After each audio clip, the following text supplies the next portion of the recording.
This video is proudly sponsored by GamersGate. Download games anytime, anywhere. Visit GamersGate.com. Go! Hostile! Taylor! Engage that man! Rifleman, 75 meters, front! Engaging target! Everett! Fire that northwest! ARMA 3 isn't complete yet. By that alone, there's no way in good conscience that we could give it a worth buying. The campaign is completely missing. Several functions from the beta haven't been re-implemented into the final build. It's just not done yet. But that doesn't mean that ARMA 3 is completely worthless either. Far from it. It scratches an itch that no other game on the market does. Truth be told, it can be remarkably fun, and that's why, before you hit that purchase button or completely dismiss ARMA from your mind, you should check out our full review and find out if it's what you're looking for in a military shooter. ARMA 3 is the latest military simulation and tactical shooter developed and published by Bohemia Interactive. The game takes place on the gigantic Aegean islands of Altis, which is 270 square kilometers, and the smaller island of Stratus, which is 20 square kilometers. ARMA 3 features a scenario editor and is noted to be remarkably easy to mod, making the ARMA series very versatile.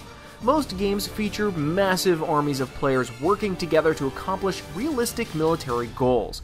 Ground teams call in fire support from player-controlled artillery, emergency evacs by helicopter pilots who need to refuel and rearm between runs.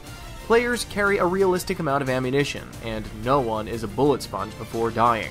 But let's get the negatives out of the way first. Despite some amazing character, vehicle, and terrain models, ARMA 3 can be one ugly game. No matter how beefy your rig is, frame rates will often cruise around 20 frames per second when playing multiplayer, and occasionally all players will see drastic simultaneous drops to 10 frames per second or below, turning the game into a slideshow. The reason? The game's visuals are largely processed on the server side, so even if you think to yourself, my machine can handle this game without a problem, you might be right, but the server you play on probably can't. If you're playing the game's single-player portion, it will look silky smooth and make you wish the rest of the game could look that good. ARMA 3 eschews a more standard control scheme for its own, so if you're coming from more popular shooters like Call of Duty, Battlefield, or even the Flashpoint series, you're going to have a large period of adjustment, and the game does a downright terrible job of showing you the ropes.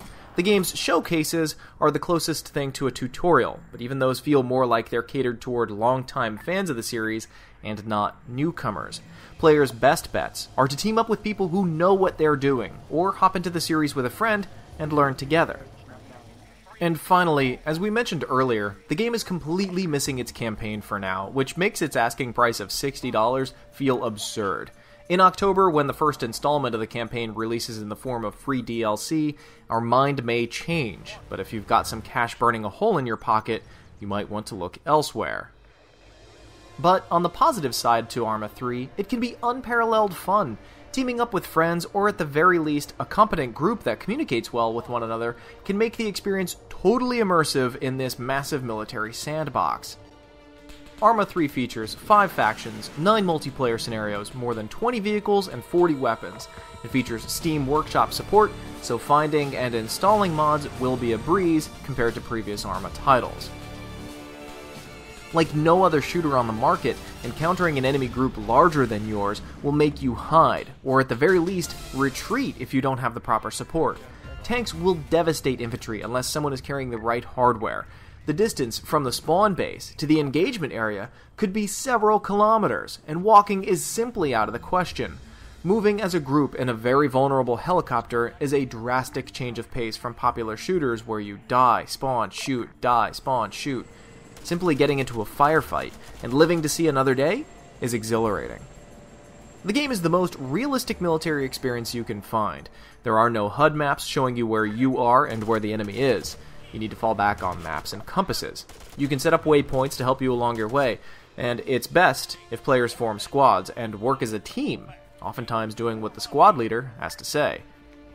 But otherwise, players will be blown away by the detail in the terrain, the layouts inside of the vehicles, the visuals during a night fight. Truly, it's incredible, and since the game is heavily modifiable, it's only going to get better in time.